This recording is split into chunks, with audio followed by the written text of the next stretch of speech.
My name is Matt Walsh. I'm here as a husband, father, and concerned citizen of the state of Tennessee. And I want to thank the committee for allowing me to speak and for all of you on the committee who support this important legislation. The Daily Wire's Matt Walsh testified before the Tennessee House of Representatives to share his views on a bill known as House Bill 1 that could ban gender-affirming care in the state of Tennessee. Now, I don't think he was prepared for the Democratic lawmakers to ask him the questions they asked him, which was amusing to say the least. But I will say I watched the entirety of the hearing and it was a fascinating hearing. There was testimony from people who want to ban gender-affirming care. There was testimony from individuals who are transgender themselves and obviously they talk about how gender-affirming care positively impacted their lives. There were even individuals who testified to say that they thought they were transgender. They went through some of the process to transition, including things like hormone blockers, and then they later regretted it. And I think that kind of testimony is important to kind of get a robust idea of what's really transpiring and how people feel about this. With that said, we'll show you some of the clips of Matt Walsh floundering in just a moment.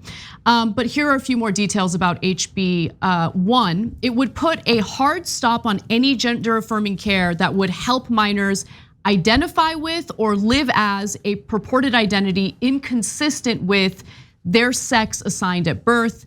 It's essentially the same type of bill that other conservative states have either proposed or passed recently. The bill was proposed after Matt Walsh and others attacked Vanderbilt University Medical Center for providing gender-affirming care to minors. And guys, it's really important to know this because when they talk about gender-affirming care, I think oftentimes the left responds with, we're not doing surgery on minors. But there are instances of surgeries being done on minors, and Vanderbilt University Medical Center has admitted as much. So the gender-affirming care program was founded in 2018. The university has started or stated that it did perform 5 gender-affirming surgeries a year on minors in the years since the program was founded, but none were genital procedures. So when we talk about the surgeries, it's probably top surgery that they're referring to, okay? I see. Yeah. So with that said, according to the Tennessean, the hearings for this bill have been pretty packed, and just watching it, you can tell how much interest it's generating. One transgender teenager testified and said this: "You think that you're protecting people like me, but you aren't. Taking away our medical care won't prevent us from being transgender, but it could prevent us from being safe, healthy, and happy." I want to also note there was another individual who had, again, started the transition process, had top surgery, meaning a double mastectomy, and then regretted it. And so that testimony is just as important, right? So I don't want to minimize what that person went through. With that said though, let's go to Matt Walsh. Let's start with him getting called out on his past comments in regard to minors and how at 16 they're old enough to have kids. Let's watch. I found it interesting. One of our people testified today that they had their gender-affirming surgery at 16. And I know you in former comments mentioned this on your blog. At about 16, you're an adult who's mature and can make decisions. You're that at 16. I don't care what anybody says. Even going so far as to say, 16 people. When you're 16, you should be married and could be pregnant or should be pregnant. So I'm curious if 16 is an adult in your view. Why does this bill have the minor defined as 18? Mr. Walsh, recognized. Yeah, that's a hit piece you took from Media Matters, from something when I was a radio host 13, 14 years ago in my early 20s. It's also not an accurate reflection of what I actually said. Ever since the beginning of time, teenage girls have been getting pregnant. But to all of a sudden act like this phenomenon of girls getting pregnant at a young age that we consider young, 16 or 17, to act like it's a new thing is ridiculous. It's always been that way. Recently, in the last 30 years or so, we decided that that's way too young to start a family. Why? Oops. Yeah. Okay, and by the way, and this from the guys who call everyone else groomers. Okay. So if they weren't calling everybody else groomers and you want to have a conversation about what happened in history, that's a different thing, okay? But you go out there and smear everyone, and all of a sudden we find tape of you saying like 16-year-olds, I mean, shouldn't they get pregnant? You know what I'm saying? Well, all right, well, that's on you, brother. That's when they're the most fertile. Yeah, so, okay. Look, in terms of the hearings, I love that the Democrats actually bothered to do their research and were aggressive in challenging. We're gonna show you more tape of that in a second. That's wonderful. In terms of the bill that they're discussing, something a little shocking happened where they changed a part of the bill. And so that is very rare these days because people are so entrenched in their camps. But so this is to block not just surgery for minors, but it's also to block gender-affirming care that relates to hormone therapy. Right. Okay. And so the Democrats tried to get them to split the bill. The Republicans would not split it, and they said, no, we're going to block it all. And even though they heard all the testimony from people who were transgender, said they really need it, or they got it earlier in their lives, and it made a giant difference. They saw all the data about how much it leads to suicides if you don't allow it. And they're like, we don't care. But they did actually change one part of the bill. I mean, this is such a low bar. This is the lowest bar in history. But they were going to call any gender-affirming care child abuse and maybe arrest the parents. What? Yeah, of course. They're Republicans. Don't get like, come on, right? But to be fair to them, because we're the fairest show in America, after hearing the hearings, they did take that portion of the bill out. Okay. Wow, okay. So there's one other thing I want to just quickly mention, because again, even though I'm sure just saying this and it's true, it's gonna lead to backlash. I don't care. It's really important to get you guys the facts, and I feel terrible when I've said something that isn't 100% accurate. So previously, when we've talked about hormone therapy or the puberty blockers, as it's called, I think I took what some on the left said about it at face value and didn't do proper investigation into it, because the idea is, oh, it's totally reversible, totally harmless, there's no issue with it. That's not entirely true, okay? So the problem is there's very limited research and data, and in the data that we have, in the research that we have, there are some bad side effects, right? So bone density, the impact on bone density is real, and that's a real concern. The other issue is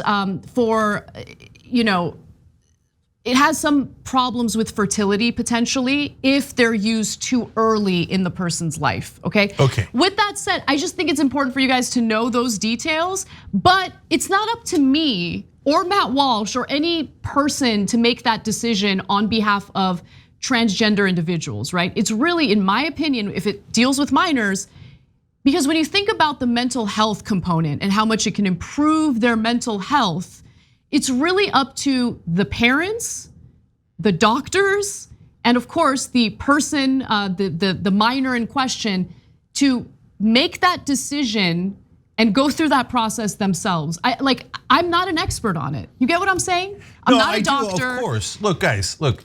If we lived in a rational world, we could have a normal, rational discussion about, hey, wait, should we prevent surgeries before 18? And I might vote for that bill, okay? But if you start getting into, no, I'm not gonna let the parents decide about hormone therapy, or I'm not gonna let them decide about therapy, I'm not gonna let them decide about any of this stuff. I got a hell to the no on that. No, that's not your goddamn business. We believe in freedom, you believe in oppression, and we're not gonna stand for it. Now, if you're a family and you make the decision to get the puberty blockers, that's your call, okay? I don't know that I'd make the same decision. I might not. I'm not in that situation, right? If you're a family and you decide you don't want to get it, great. You want to get it, great, okay? And take your kids' well-being and their mental health as your primary objective, and I hope that parents do that, and we got to trust the parents to do that, okay? Yes. But the Republicans are saying don't trust the parents. This is a war on parents, and remember the original bill was, hey, it's child abuse, let's arrest the parents. That's right. Okay, they hate freedom. And don't get it twisted. Don't lose, just because you can have a rational discussion about this, that doesn't mean you should give an inch to monsters like Matt Walsh, who keep going around talking, oh, it's mutilation, they're chopping up kids. And what happened? They had bomb threats to the hospital where they could have actually gotten kids killed. So I'm not buying anything Matt Walsh is saying, and I'm glad they kicked the living crap out of him. Obviously I'm not either. I hope you guys are clear on that. But it is important to know the facts, and those are the facts as we know them now. And they're, hopefully they're doing more research and we'll have more data. But let's get back to the hearing itself. He also got called out for not doing his research, so let's watch that. Well, the claim that doing the chemical castration drugs or surgery or hormonal intervention, the claim that this prevents suicide or has positive psychological effects down the line is utterly, totally baseless. There are no credible long-term studies that bear that out. You also stated there'd been no studies. Well, I'm sitting here holding a study from the American Academy of Pediatrics, from the University of Pittsburgh, about the suicidal disparities between transgender and cisgender adults and children. So I think, before you state things, you may need to know all the facts. I gotta be honest with you, I'm actually pretty shocked that Democrats in a red state are this good. No, they were great. I'd take them over the National Democrats in a second. No, so Matt Walsh, of course, everything is a victimhood with the right wing. It's like, oh, you guys are making fun of my education. He didn't say it in those words, but basically he was implying that. I don't know if he graduated kindergarten. I don't know. I don't think he went to college. I'm not sure if he finished high school. I don't know what his story is, right? But I don't care about that. And guys, we've talked about this here before. I've hired tons of people without ever asking what college they went to, because I don't give a damn. What I care about is the size of the fight in the dog, okay? If you got passion and you're smart, that's what I care about. So this isn't about education shaming. But dude, you're not a doctor, okay? He's like, I kind of looked at the studies and I decided that they were chopping people up left and right because I'm so freaking smart, right? No, you're not. You're a moron. And you don't know anything about science. You didn't study any of it. And so you coming in going, oh yeah, but I eyeballed it, man. I eyeballed it. It's not really convincing. Another representative went so far as to accuse Matt Walsh of exploiting this very serious issue for clicks. Let's watch. What purpose do you conduct your research and use this brain of yours? Mr. Walsh, you're recognized. I use it for the purpose of trying to protect children from being castrated and mutilated. That's one of the things I try to do. You don't use it to, thank you, Mr. Chairman. You don't use it to get clicks on your publication? Well, are you using it right now to try to get clicks with this interaction? Yeah, okay, he's not a talk show host. You are, right? So the thing about entitlement with the Republicans is like, whenever there's a Democrat or a neutral party in congressional hearings, the Republicans light into them. Isn't it true that Twitter is shadow banning us? You monsters, we need to be put out front of everybody, right? And then the minute they get pushback from a Democrat, they're like, what is this? Are you trying to get clicks? No, dude, your job is getting clicks. Yeah, okay. Dude. All right, anyway. By the way, notice he said castration, which is a lie. Yeah, exactly. I mean, that's the problem with, honestly, discussion about these very real, nuanced, and complex issues, right?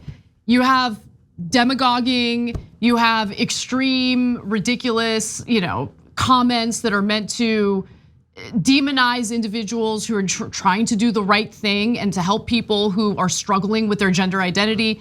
It's really frustrating because again, we're not talking about some little issue here. We're talking about people's lives. And having someone like Matt Walsh say the things he says in the way he says it doesn't actually lead to solutions or policy that is obviously accommodating to people who need help. Okay, I'm gonna say one more thing here, which is there's an irony you should note. Remember, I used to be a Republican many, many decades ago, but I was. It's not like I don't know. It's not like I'm not open-minded. It's not like, I can't empathize with Republicans, okay?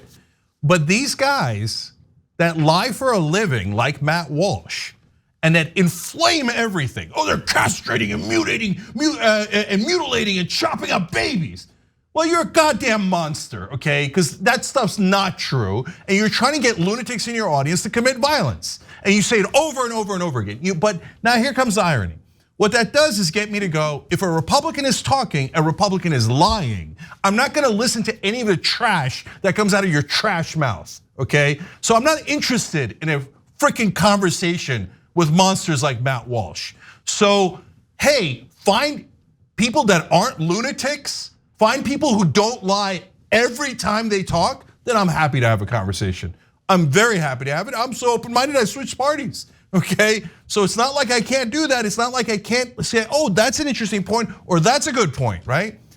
But when you lie 24/7, you've lost all credibility.